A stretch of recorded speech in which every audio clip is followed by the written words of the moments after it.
Hi, this is Tom Nallen. I'd like to show you another one of my favorite tools, or actually a couple of the tools here. In this case, we're going to chalk some Japanese tissue for my Miles M18. And I've got a knife and some chalk that I've already pre-mixed using this Pan Pastel.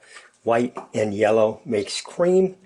I'm going to set that aside for a minute. I'm showing the difference is very subtle here. This piece has already been chalked. It's pre-shrunk. This is for the flying surfaces, the wing and the tail. And I've got a piece of white bond paper here to show you the difference between the cream and the white. It's very subtle. So what we're going to do is chalk this second piece of tissue. This is unshrunk. This is what I'm going to use for my fuselage. And what I want to show you here is that this is one of the tools actually, is this nice glass shelf that I'm going to use because you won't have a hard surface to chalk on. And I've got these squares of bath tissue that I just fold into a 4 slight square. I'm going to hold that aside for now. And I'm going to begin just by scraping or dusting some of this pre-mixed chalk. Again, this is Pan Pastel, out onto the tissue. Not a tremendous amount. Fold my square and just start rubbing it out on this tissue. And I'm rubbing it on the glass provides a nice surface here. You see that I'm not kind of like combination of pushing it along versus actually just driving it right down into the tissue. I'm not doing that. I'm kind of pushing it along. It's very subtle cream. If I was doing a color like red, it would be, you'd see a much greater difference.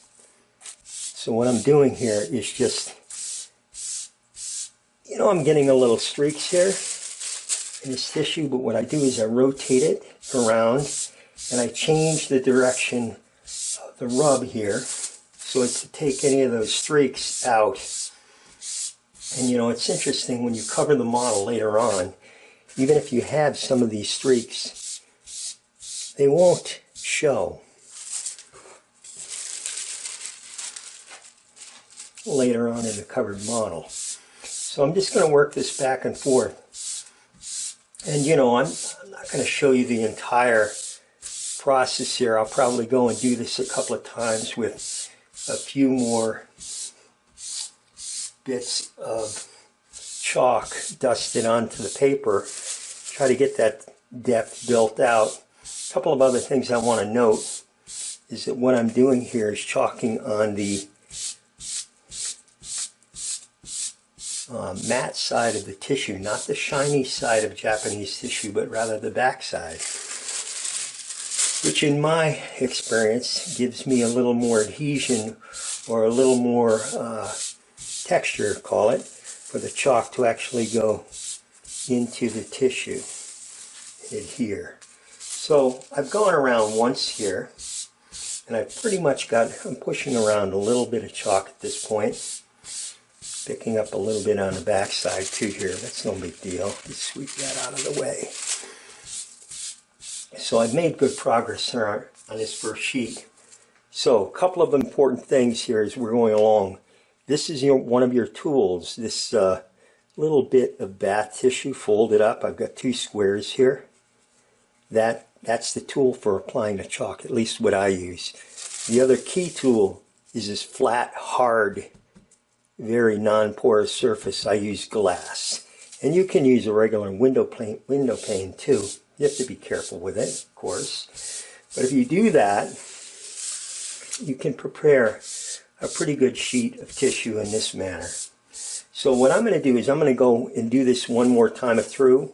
Probably go cross grain as opposed to with the grain on this last one. I'm not going to keep the video running to show you that. I just wanted to show you these are a couple of tools that I use when chalking tissue. And cream is a very interesting because it's light.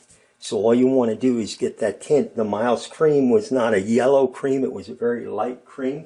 So again, here's some pre-shrunk tissue. You can see there's a little bit pre-shrunk on a frame and then chalked. And this is not pre-shrunk. That's what I'm going to use for the fuselage and tail, or fuselage. The tail and the wing will come out of this pre-shrunk tissue. So that's it. Thanks very much for watching. Again,